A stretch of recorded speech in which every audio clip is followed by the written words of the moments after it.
শরীরে ও পজিটিভ গ্রুপের রক্তের বদলে দেয়া হয়েছে এ পজিটিভ গ্রুপের রক্ত। আর এতেই মৃত্যুর সঙ্গে লড়ছে রংপুর নগরীর কেরানীপাড়ার বাসিন্দা ফাতেমা বেগম।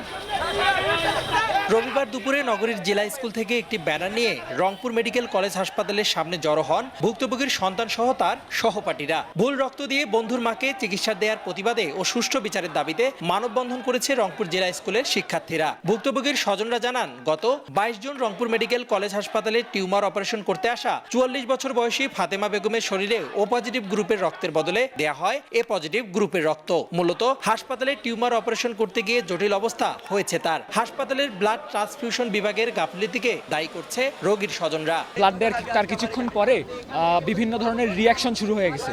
তো আবার আমরা তাকে বলি, তারা কোনো ব্যবস্থা গ্রহণ করে না। দেন আমরা রংপুর কমিউনিটি মেডিকেলে যাই, ওখানে আবার টেস্ট করা হয়েছে। ওখানে টেস্ট করে ধরা পড়ছে যে না, এ পজিটিভ না, এটা ভুল বলছে, ব্লাড গ্রুপ ও পজিটিভ। আমি চাচ্ছি এখন আমার আম্মুর জন্য মেডিসিনের ডক্টর, গাইনির ডক্টর, নেফ্রোর ডক্টর, গ্যাস্ট্রোর ডক্টর সব একসাথে বসে বোর্ড করে আম্মুর চিকিৎসা করাবে ঢাকায়। অ্যান্ড আমার যখন তখন একটা আইসিইউ লাগতে পারে, আমার একটা আইসিইউ দরকার। অ্যান্ড শুরু থেকে শেষ পর্যন্ত যত টাকা খরচ হবে, এখন পর্যন্ত হয়েছে, সামনে যেটা হবে পুরো দায়িত্ব মেডিকেলকে নিতে হবে।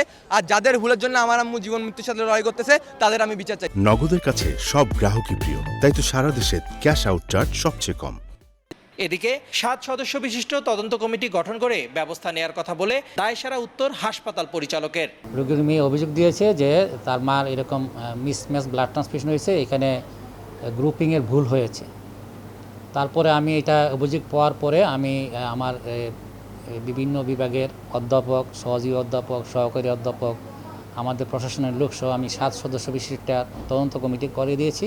তদন্তের রিপোর্ট দেওয়ার পরে তদন্তে যদি কেউ দায়ী হয়, কোনো ব্যক্তিকে ওনারা দায়ী করে, অবশ্যই আমরা তাদের বিরুদ্ধে ব্যবস্থা নিব। ফাতেমা বেগম রংপুর মেডিকেল কলেজ হাসপাতালের আইসিইউতে 6 দিন থাকার পর এখন তার চিকিৎসা চলছে ঢাকা মেডিকেলে। রেদওয়ান হিমেল, সময় সংবাদ, রংপুর।